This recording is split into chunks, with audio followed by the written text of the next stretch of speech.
Hello, everyone, and thank you for joining us. We have some dev Q&A. There's going to be a few of these, and we are starting with none other than Jonathan. So, Jonathan, it's been a pretty exciting start to the day. Absolutely. I mean, it was much more exciting for me up on stage there, man. It's it's quite a thing. It is quite a thing. I think people seem very happy with what they've heard about PoE2. I really hope so. Yeah, like there was a huge amount of work that went into getting all that stuff sorted out, and I'm definitely glad it went okay. Apart from the minor death incident, but should be all right. That's part of Path of Exile. Absolutely. I should hope so. Anyway. Well, soon enough, people here at ExileCon will get to play it a little bit. We'll have some gameplay showcases even right after this, actually, with Zizaran. That should be pretty fun. But first, I personally had a few questions about PoE2, and hopefully those will answer some questions that many of you have. And if not, again, there will be more dev interviews throughout the event. All right, why don't we kick it off here? So we saw that PoE2 in the demo, it was a little bit slower gameplay paced than what people experience if they play Path of Exile 1 right now. Right. But from what I've seen in the gameplay showcases, you guys generally try to slow it down for the purpose of the showcase. That's true. That's true. So what is the goal, I guess, is the question. So do we want to change Path of Exile 2 pacing versus Path of Exile 1? So to be honest, it will be a little bit slower, but kind of not at the 50. Sorry to get technical, but not at the 50th percentile. Like I think that part of the issue is in PoE1 is that there's so many multiplicative mechanics that go on that like at the sort of 95th percentile, at the top end of player, you get this like absolute ridiculousness with like 600 projectiles per second and that sort of shit. And it's like, well, it's like 600 projectiles per second. It's like you just can't see anything, and so you don't have any ability to respond to boss mechanics. Like I don't think it's as fun as when you actually have like 60 projectiles per second or something like that. You know what I mean? Like we still want it to be ridiculous. It's just that we don't want it to be like at the very top end. You don't want it to be quite as ridiculous as it is. And it's honestly just so that you actually get some interesting counterplay with the bosses. You get some more like stuff going on there. And so that's kind of a thing that we like to do. But then we also do always tend to keep it a little bit slower in the showcases, just because as you're saying, you want to see what's going on. You want to show people what's happening. So yeah, like basically. We were using like a lot in the demos as well. Here, there's a lot of like two-handed weapons, which are a bit slower. Just once again to sort of get the idea of the. Well, that's what I use. Yeah, fair enough. But it's like basically we try to show off the game because it looks nicer for like when you're, especially when you're trying to appeal to a new audience. You want to show it off as best as you can. The bit slower just makes it look a bit nicer. But I mean, at the same time, we're seeing that we've still got like all the triggering mechanics and like triple casting and all that sort of stuff. Like all that stuff really will allow you to do the kind of ridiculousness that you expect from PoE still, for sure. Like I certainly wouldn't want you to like. I still want a player to feel like, oh, I totally broke the game with this bullshit that I'm doing here. Like it needs to feel like you still broke it, just not actually break it. Like I don't want the servers to actually be on fire, like they sometimes. Well, if it's just for a little while, it's worth the moment. Right. A big one is I heard the audience kind of wooing when they saw gold dropping off of the monsters. Yes, that's a funny one. PoE2. Yeah, we never even mentioned it at the keynote, and it's funny because it's like it's not exactly like some big headline feature of oh, there's gold in this game. Who's ever heard of that? Right? It's obviously it is what it is. Of all the things that we did in PoE2, I would say that's like the only like every other decision we make, we're like, does this feel like PoE or does it feel like not PoE? And like the gold thing is probably the only thing where we're like, this isn't really a PoE thing, and we acknowledge that. But at the same time, I think it is actually important to make the drop system better. Like okay, it's like fundamentally you have this constraint. If you're going to kill a monster and it drops nothing, it feels like shit. And then at the same time, therefore if you have to drop something, you can't obviously drop a rare on every frickin' monster you kill, so therefore you have to be able to drop something. And honestly, gold does actually work. Like there's a reason games have it. But the important thing that we don't want to do with gold is have an economy based around it. Like it is supposed to not be something that like people. I don't expect players to be trading with gold to each other. They're going to be trading with other currency items as you would hope they would in PoE. Like that's our thing. Well, I guess the follow-up question would be, what do you want someone to use gold for? So the main thing they should be using gold for is fixing, like, especially during campaign, fixing deficiencies in their build. Like if you need this thing to be able, if you need like the right resistance, if you need something like that. We've overhauled the shop very significantly to make it so that there's much more likely to be things inside the shop that will be able to deal with problems that you have. Like if you're fighting a boss, you don't have the resistances, you should be able to deal with that very quickly. There's also rares that you can find in there sometimes for certain things. And we also make it so that it doesn't change every level. Like you get new stuff getting added to the shop that sticks around for a while. so that you get a chance to actually save up and buy it if you see something that you want. And there's also gambling. So like by gambling I mean like buying a base type where you don't know what rare it will be, and you will be able to get uniques that way. That's similar to Ruthless with Gold. Absolutely. Well, there's a reason we were testing this, right? We were like, see what's going on here. Like, we want to see if it actually works, like when players are exposed to it. So that was absolutely a test. We were like, let's see, can PoE even work with gold in it? Like, and there's been some changes since we did the Ruthless with Gold test, but yeah, it was just interesting to see what happens. Yeah, personally, I actually really liked Ruthless with Gold. Right. The one thing I didn't like very much was the currency conversions through the vendors was disabled. Yes. So I was sitting on hundreds of jewelers, but I just needed like 3 fusings. Right. Yeah. So there's definitely been tweaks since then, and there's definitely great feedback. Like, it's one of the whole reason we ran Ruthless with Gold was to absolutely see like what sort of shakes out. It's very hard to do those kinds of tests in the office because it's like the amount of play time you'd have to like work out whether the economy is going to work is pretty extensive. So I'm gonna spin it all the way different outside of mechanics on this one. My first time in New Zealand was coming to ExileCon the first time around, and it was a wonderful experience. And it was really the first time that I realized just how much of New Zealand themes and culture kind of exist, at least in part, in Path of Exile. For sure, yeah. And it was such a wonderful thing to see. Like, I would go to a museum, and then I'd see something that was quite similar to what I've been playing for years in Path of Exile. So how forward is this theming in Path of Exile 2? I would say even more so. I mean, the Kurui have an entire act about them. There's a lot of stuff going on there. It's obviously, we're inspired by the stuff we see, and honestly, it's really nice to be able to, like take inspiration from what we see around us. Like, we never see this stuff in games. There are islands which like are full of like the sort of New Zealand vegetation that I guess Americans don't tend to see very often. So it's really nice to have all that stuff and make all that stuff, and it's just great to have some of that stuff going on. That's awesome. Back to a few mechanics, and again, I want to reiterate that our information right now is just what we saw in the gameplay highlight in the presentation. We might see a little bit more from the players around, but we saw that in the presentation there were just, I think, 3 life flasks and 2 mana flasks on each of the characters. Is that just because they're kind of low level, or is there going to be more of a focus on the life and mana flasks? I mean, I don't know that I'd still call it a focus, but at the same time, we do want to make sure that life and mana flasks aren't useless. Like, they should actually have a purpose.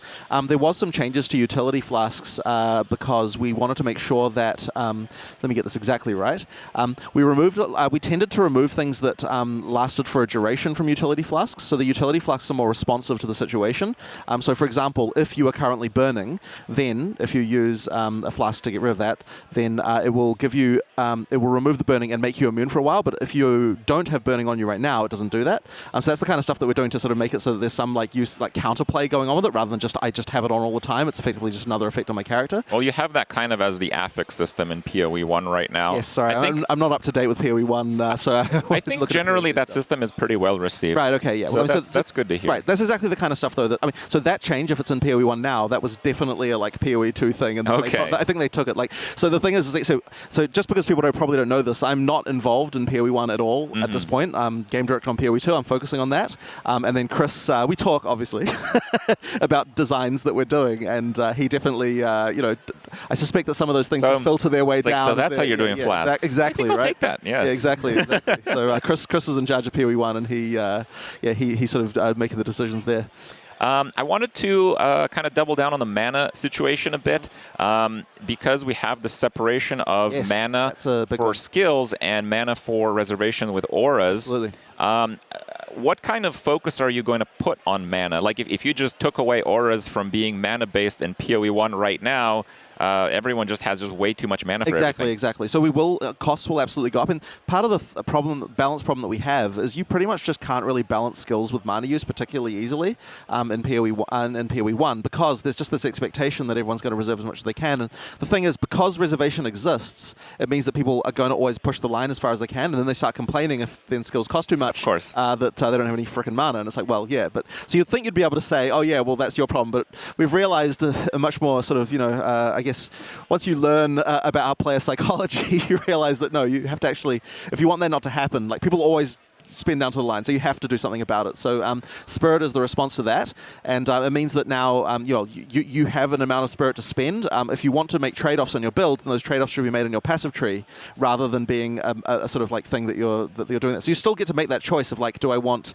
do I want to get more mana on the tree or not? I mean, there's also the scepters. Scepters give Spirit as well, and that's how that escalates through the game. So if you're playing a minion build, it's very likely, you don't have to, but it's very likely you'll want to use scepters to help with that. Well, as a minion enjoyer, it wasn't said for more than a split second, but I caught that minions are going to reserve Spirit. They do, yes. So you'll be able to have more. So if you want more minions, get more Spirit. That's the way. So we're trying mostly to avoid having like hard limits on like number of zombies. You can just cast as many zombies as you have Spirit to cast them. So then it's sort of up to you to choose what this. Oh, I see. Yeah. Yeah, I thought of actually asking if there's a way where you can have enough Spirit to summon like all the available minions, kind of like a Lord of the Dead type of situation. It should be possible if you spec correctly to be able to do that. Okay. The other thing with Scepters, by the way, as a base type, is that all of the mods of them are all does this to nearby allies. I see. So that means that Scepters are a great, they're sort of like a minion supporting thing, but also just like for auras and stuff like that as well, since they give you the Spirit. You can choose to be like a Templar, with like a flail in one hand and a scepter in the other. That's like a viable thing, or minions or whatever. Anyway, I'm getting off on a tangent here, but back to the other side of Spirit. I kind of wanted to know if there was a different design in auras, because in PoE1 they have they're crushing your mana pool. It's really hard to use more than like 2, 3, maybe 4 if you're heavily invested, because now you obviously expect everyone to use some form of auras. But you'll notice the cast on the trigger gems also reserve Spirit. Oh. And so then the choice between triggering versus auras is now also a potential trade-off. I see. So there's other stuff going on. We really want to make sure that there are different, entirely different styles of things you can use your Spirit for. So then it definitely feels like, obviously you can try to do more than one of those things by just getting more Spirit if that's what you want to do in your build. But it's still there's definitely a lot more sort of interesting options there about how to trade one off for the other. Well, right now in PoE1, you can get like an enormous amount of damage, or honestly, in some cases, all of your defensive capabilities through your auras. Right. Do you foresee having such that can certainly high power levels? That can certainly be a way, right? Like once again, if you get I think the numbers right now is like you can get you start with 100 Spirit and aura reserves 100 Spirit, but you can get and probably I shouldn't even quote me on these numbers. I think you get like 600 Spirit from a scepter. So it's like you can still, if that's the way you want to go, you can go that way. Okay. I never want to be the kind of person who's just like, we're restricting everything. We don't want players to do it. No, like we want you to be able to, if you want to spec into something, you should be able to go hard on that thing and get like a lot of it, right? So yeah.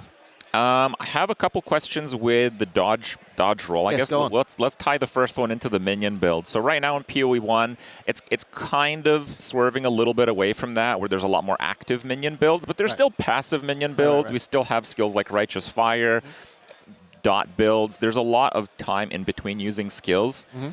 So with a spammable dodge roll in PoE2, do you foresee some builds they're just like nonstop dodging around the boss while doing passive damage? I mean, it could be it could be something that you do, but I'm hoping that we can provide enough things. Ideally, the balance produces the most fun outcome, right? Like ideally, okay, sure, you could just dodge roll around the boss and kill it eventually, but you're probably going to want to use, it's funny, I've actually had conversations with designers like, oh yeah, this is the only skill I'd ever use. And I'm like, okay, but then if you just did this, then it'd increase your damage by this and you get this effect. And like, oh yeah, you know what, I guess I'll just add that in too. And then you have that, and then they're like, oh yeah, but then if you added this skill, now you'd be able to do this as well, and that would just, and it's like, oh yeah, well I guess I could use that skill too. It's like, we kind of want to promote the balance so that you always feel very much like, oh yeah, I just want to add this extra thing, and I just want to add this extra thing, and then pretty soon you've got like a whole ruckus of skills on your character that are all, that all have a purpose and all feel like they've got useful in certain situations. And especially with the way the skill system works now, where you can have 9 6-links, it's okay to just have some skills that you just use rarely, right? That are just in the right situation, they're useful. Well, I wanted to ask about that a little bit later, but since you're touching upon it, what determines the links on a skill gem? Right. So basically, every gem when you first get it starts with 2 support sockets, and then you find a jeweler's a lesser jeweler's orb to add to go from 2 supports to 3 supports. Okay. And then there's a jeweler's to go from 3 to 4, and then a Grandmaster's, I can't remember the name of it, but okay. Grandmaster's Jewels or something like that goes from 4 to 5, and then obviously 5 sockets in a gem is the same as a 6-link is in PoE1, so 5 supports one active. So basically you find those, and the one to go up to the 6-link equivalent is quite rare, like that's still the like chase thing, but instead of having like ridiculous numbers of fusings that you're dropping into an item, it's like, you will just find one eventually, and then that's, and because you want to 6-link all your items, they have to be common enough that you can, like, but getting the quest for all 6 links on your character is still like a thing that you're going to want to do, and there's some that sounds like a lot. So many more options when you're factoring that way. I think so, yeah. Well, they're going to do the gameplay demo, I think, in about 15 minutes. I think the PoE2 gameplay demo is going to be Zizaran that tackles it the first time, so we'll see. Maybe he finds some of these items. Yes, I think he might be able to, yes. Okay, well, that should be pretty interesting. Backing into kind of the dodge system, so in Ruthless right now, they just have the dash. It's a very limiting movement skill. Right. So this is very, very different from the dodge roll. And in PoE2, we get the dodge roll, which is almost like a spammable version of it. Sure. And the skills themselves have a movement component, and it's not just for the melee characters. Yep. As you noted with Comet on the Sorcerer, it kind of pushes you back a little bit if you want it to. This kind of brings up my question of, do we need skills like Flame Dash? Will there be strictly movement-based skills? I don't personally feel that they're hugely necessary. Like, there should be enough mobility in just what you're doing that it feels okay. Like, a large number of melee skills have dashes or closes and like various other things. Like, depending on the skill, like obviously different archetypes are a bit different, but everyone, no matter what weapon you're using, will have some kind of access to like stuff that allows you to get around the battlefield quickly. It's just that like there's ways to do that where it feels natural without kind of making it so that it gets to this insane degree that things can sometimes get if you let it get out of control. So like, I mean, all the things like the, for example, like the monk's killing palm, you can go really far with that thing, but you have to go to an enemy. So it kind of inherently means that you kind of get the, like it works really well for mobility and combat without kind of making it so that you're just constantly going jing like everywhere, yeah, you kind of, we want to make it still feel right, and like intuitive and fun and mobile without kind of having that just like you're constantly spamming movement skills to the point where you can't even see what the hell you're doing, kind of thing. Well, from the gameplay people will try out at ExileCon, and from the live demos that you will see, hopefully we'll get some opinions and see how people feel around it. I mean, honestly, the major reason, like one of the huge things about dodge roll to me, like the biggest thing that I'm excited about is the dodge cancel, because what it means is that like just the whole like I'm not losing control of my character feeling is just a hugely really important thing. Once you've got that, it's very hard to go back. Like you've got just like there's no lock-in, there's none of that, and like it means also that we can make some skills that are slower because it's okay, right? Like in PoE1 you cannot make a slow skill because if you did, it would just lock you in for so long. It would feel terrible. They put it on a mind gem and fix it. Yeah, like the ability to actually be able to use attack speed as a balanced tool again by having things like that, and also the redirect on like the ability to retarget skills as you cast them and stuff like that. It just really improves that kind of stuff. So it means that we can have fast skills, we can have slow skills, we can have anything in between. It just unlocks that ability, and yeah. I wanted to ask about the weapon swap system.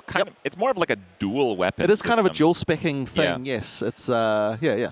So you noted how you can get a lot of the power enabled just from having two weapons attributed individually to each of the skills, and the power that you unlock from the passive skill tree.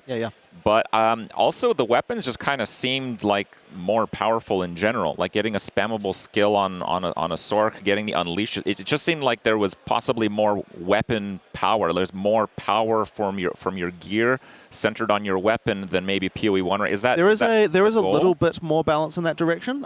It's not like hugely. It's not like so. We thought that, like, so I think we sort of, so spellcasters, we tried to make the weapon a bit more of a focus. Like like spellcasters right now in PoE1, like the weapon, I mean, obviously it matters, but it doesn't matter that much. Whereas we want to boot them. Now, we still want to have the distinction between attack builds and caster builds, and the weapon still matters more on attacks than caster builds in PoE1 in PoE2 still. But we did want to get that focus up a little bit more, and at the same time, we also wanted, and this is kind of a subtle thing that probably most people won't even notice, but we made it so that the skill gem level on attack skills also matters more on attacks as well, which in currently PoE1 that really doesn't matter very much at all. Some of them have like a flat damage component. Yeah, most some of them do. But we actually, not so much. I actually do have it as a goal to make it so that like most of the time you're going to want to use the higher level versions of things, and that's actually partly to make attribute requirements actually matter a little bit. Which is as just a random side division. Just by the way, talking about attribute requirements, the way that support gem attribute requirements work now is that the amount that of the attributes that a support gem the attribute requirement for support gems is additive to the skill gem. Oh. So that means that if you're playing a Dex build and you want to use 5 int supports, that actually becomes quite tricky now, based entirely on the attributes. We had to do it that way because we don't have the whole thing where you have to because there's not the off-color socket re-rolling mechanic anymore. There has to be some way to make it so that using off-class stuff is a little bit harder. So because of the way that works now, the attribute requirements matter a little bit more for you should be able to easily get the attributes for stuff that's on class, but the stuff that's off class is harder because the attributes sort of make it a bit harder. Personally, I really like that because right now you have the limitation on number of skill gem links based on the items, which has its disadvantages, but now you're going away with that. You need other kinds of limitations to prevent just unlimited character power. Right. So, I think that's a really clever way of doing it. I'm actually really happy to hear that. Cool. Another direction on this one. So we saw Alva show up in the demo. I'm sure this is still probably something you're discussing internally, so I'm not sure how much you want to share, but are we expecting many familiar faces or league mechanics in PoE2? Well, I mean, for a start, as we've already said, certainly league mechanics, many of them will have revamped versions in PoE2. Okay. Obviously, the main problem, honestly, is you see an old particle effect next to a new one, and it's okay, we have to update that. This is pretty much soon you're have to update it. All these things sort of go on.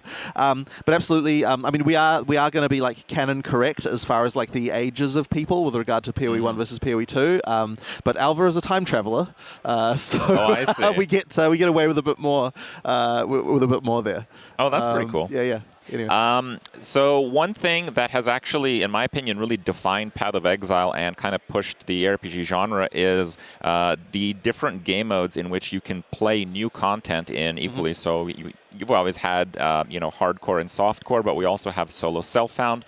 Now we have Ruthless, which is very exciting for me personally. I'm a Ruthless enjoyer personally. Will these game modes continue on in PoE2? So we're certainly going to have hardcore. Okay. We're certainly going to have solo self-found. I don't see why we wouldn't. Ruthless probably shouldn't be necessary. I mean, I'm sure there'll come a point, once the balance of PoE2 becomes ridiculous over 10 years, where we'll be oh crap, we need to have a thing for old school Path of Exile 2 players to enjoy or something like that. But for now, I don't think that we would need it. But definitely, the thing is, we don't want to split the community too much because you want people to be able to actually have people to play with and all that sort of stuff. I mean, obviously not for solo self-found, which is why it kind of can exist as a thing. But don't want to split it too much. But certainly hardcore and solo self-found are absolutely going to be there. When I heard the announcement that PoE2 was going to be a separate game from PoE1, initially it's exciting, and then it's but wait. And then you say the microtransactions that you have, the skins, they kind of follow into PoE2. And I mean, that's really fantastic. That's a really clever way of doing it and keeping them separate games. And it's worth mentioning, to me, the more exciting thing is honestly the future, the fact you can buy stuff that made after PoE2 comes out and have it in PoE1 again, right? Yeah. The thing is, I want to, and the reason we're doing all that stuff is I really want to make sure that people feel it's we want to make sure that our company doesn't feel incentivized to abandon PoE1, and by making it so that we have this policy, it means that we're always PoE1 will always be a thing that's important to us because it's not just some random product in the back corner which no one cares about. It's actually a thing that has supporter packs and there's things you can get, and people actually want to that's actually a thing. So I just want to make sure that our company does sort of still not do PoE1 dirty. It needs to sort of have a good future as well, in my opinion. Well, it seems pretty good to me. I'm excited to play next league. But I guess the follow-up to that, the one thing that I was a little bit worried of, if I end up liking PoE2 way more, and I don't, I'm still going to play PoE1, but if I end up playing PoE2 a lot more than I play PoE1, which I think is I mean, I would hope so, being the director of PoE2. The race rewards, I'd love to be able to at least use their skins in PoE2. Have you thought of doing anything like that? Well, so basically anything in the microtransaction stash is something you'll be able to use. So it would depend on whether or not at some point Chris gets around to implementing the thing where you can pull them off and turn them into a skin. If that's the case, then sure, it'll work in PoE2. Because that's anything in the micro stash, that's what comes over. All right. Well, we are going to jump into the the gameplay for PoE2 very soon here with Zizaran. I think if we have just another quick second, I'd maybe ask you, what's your favorite power fantasy in an ARPG, and have you made it yet in PoE2? That's a really hard question because you're basically saying you got 30 seconds. I got oh Jesus Christ! I always hate these ones because it's like, you know, we made all these classes, and but I think probably like one of the main reasons that we went with the whole like 2 classes per attribute combination thing was because of the druid. It's like we wanted to have a druid and there just wasn't a class that it made sense for, and we're like, okay, we have to find a way to make it so a druid can be a thing. That's what we came up with. All right, well, I hope you nailed it. Thank you so much for watching, guys. Yeah, we'll see you in a second. Thank you.